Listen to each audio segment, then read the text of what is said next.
Cuba, it's me. Welcome to episode 250. And to celebrate 250 episodes in 250 days, I got a special guest to bring on the W.I.L.L.I.W show, which stands for Wrestling is Life. Life is Wrestling. Now, here's a guy a lot of people would not expect me to interview on the W.I.L.L.I.W show, but this is the guy that runs the whole PWA, which is one of the companies I wrestle the most for. I have Tex Lexus as a guest on the show, who just touched down from his private plane. He was in Europe last week. I'll get all the details from you. Tex, thanks for being on the show, man. How you doing, Elian? How you doing? I'm great to have you on the show. I know you are a very busy man, and you're not just involved in wrestling. You have so many companies, which begs me to ask the question, why would someone of your prestige decide to get involved in wrestling? Well, you know, Jalapeno, I'm from Amarillo, Texas, right? And down there, professional wrestling is like a religion. It's either football or it's wrestling, all right? So, you know, I'm not a big man. I don't really play the football all that much, but professional wrestling, that's where I got my smarts. So I know what I'm doing with that, so I figured I'd get in there and make a few dollars. You know what I'm saying? Now, I have to ask, why do you not pursue wrestling in Texas? Is it because of the American dollars were so much more in Canada, or did you just catch wind of PWA? What made you come north of the border? Well, the market down there is pretty saturated, right? So, as it worked out, I was at WrestleCon in Tucson, Arizona one time, and as it were, your current partner there, lover boy Lenny Lilac, he was down there too. He got talking to me, we got talking, you know, shooting the crap a little bit. He said he was working for his company, PWA, wanted me to come up, check it out. So, you know, I came, I checked it out, I liked what I saw good talent there. I figured, hey, maybe I can manage some of these guys, you know, and that's when Lilac set me up there with the Modern Day Warriors, and we had a pretty good run there. Now, I do have to ask you one thing, Tex. I know I am an employee of your company, and I don't want to rub you the wrong way. I want to stay in your good graces and whatnot. I don't want anything I say on the show, hopefully, to affect my career with the PWA, but I do have to try and be the guy that asks the questions people want me to ask. Now, a lot of people, I'm scared to bring this up, to be quite honest. A lot of people thought Michelle should have won the commissioner. She is a fan favorite, and there's rumors, which rumors mean nothing, but I'm going to address them on the show. A lot of people say you paid your way to get the commissionership. No. I was there when the votes were being counted, and I won by a landslide. Sorry about your luck, fans, but Michelle, you know, maybe you didn't like her all that much. Maybe it's all just smoke and mirrors that you really like Michelle. You chose the right man, and you know, that's the bottom line, right? As Stone Cold, whatever his name is, would say. That's right. And now, Michelle was a fan favorite, and she would give the fans what they wanted. It seems like you're going about it more in the business perspective. What's best for business, and why the decisions that you make. Is that true? Like, well, professional wrestling is a business. That's the bottom line right there, right?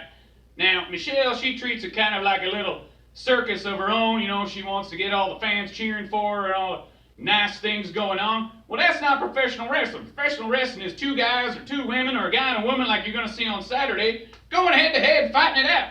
That's professional wrestling, all right? And speaking of, excuse me, Tex, it's next Saturday he's talking about, December 2nd. We also have a show December 1st in Guelph. Yeah. So next weekend's going to be a big weekend, and it's the last shows of the year, so we're going to end out the year with a bang, hopefully. What is your plans for the 2018? Do you have anything that you're working on? Or? Well, 2018 is going to be a big year for the PWA, all right? Now, I don't want to give away too many secrets, but the fans of the PWA, they know that Tex knows what he's doing, and this past year has been fantastic, and it's only going to get better next year. And you mentioned, like, growing up in Texas, that it's oversaturated or whatnot, and people like Texas and football. Have wrestling and football. Have you always liked wrestling before, or were you a fan of it, or? Well, like I said, down in Amarillo, it's more of a religion, right? So you kind of grow up with it. You turn on the television, you got professional wrestling. You know, you go out on a Saturday night, there's probably wrestling going on somewhere, right? So it's kind of just a way of life, like up here in ice hockey. You know, all the kids are playing ice hockey. Down there, they're all playing football or they're wrestling. So, was there any people that in particular you liked when, like, you were a kid growing up? Or did you have a silver spoon in your mouth as a kid, or is this all earned by yourself? Well, you know, my granddaddy, he was in the moonshine business, right? So that was kind of lucrative for him. A little money under the table. So the tax man was after him for a little bit. But we had a little bit of money going around, you know, not too much, not like what I got now. You know, right now I got a private jet. I'm in the market to buy a new helicopter. I'm just trying to decide which color I want. Either red, blue, green, I don't even know. They might have a silver. I might go silver. But, yeah, you know, I was really a professional wrestling fan back then. And when I was a small child, maybe knee-high to a scorpion, I really liked the baby faces. I liked the Von Erichs. You know, I like guys like that. It got to a point where I wasn't buying it no more, you know? And I kind of like to see the guys cheating, the guys playing a little dirty. So that's when I got into guys like Ric Flair. I liked him. I liked the Funks. The Funks were fantastic. Oh, you know, yeah. it was a good time down there. You know, it got to a point where I just, you know, I wanted to see a little more cheating, a little more brass knuckles, maybe a little quarter out of the tights, something like that. You know. And I mean, it's the same as business, and you're quite a successful businessman. It's Absolutely. all's fair in business, pretty much. You know, like the winner gets the spoils. It doesn't really matter how you go about doing it. If you can cut a few corners here and there without breaking the law. Hey, the way I see it, if you ain't cheating, you ain't trying, all right? And the winner of the game is the guy who has the most coins. Yes, and like, see, as far as my wrestling career, I try not to cut any corners. I try and play it up straight, which you may not be a fan of, but so far you've kind of left me untouched. I'm doing my thing with Lenny. We're tag team champions. You've had a bunch of other stuff to take care of currently. I know you, I don't know if you partnered with Corey Spade, but you gave him a chance to do his thing and manage Joey Allen. And he picked a few matches, and now coming up, if I read it correctly, there's a rematch between Joey Allen and Beautiful Bia, and if Joey Allen wins, the women's championship is retired. Is that correct? That is absolutely true. All right, so we're going to have Joey Allen, the pure violence champion, 265 pounds of solid German wrecking machine, going up against the women's champion, Beautiful Bia. Now, Bia's on board with this. She wants to fight Joey, but I wouldn't advise it. I know Joey's got a strong right hand and even stronger left one, so she might be in a little bit of trouble. The way I see it, wouldn't want to be ya. See ya, Bia.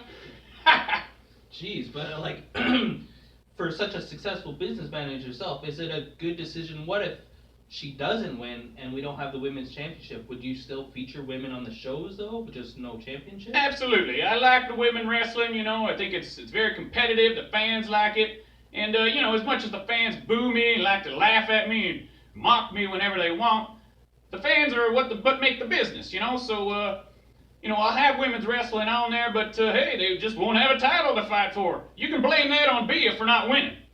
All right, fair enough. And you kind of remind me of like the whole thing with Donald Trump in the States where you're from, right?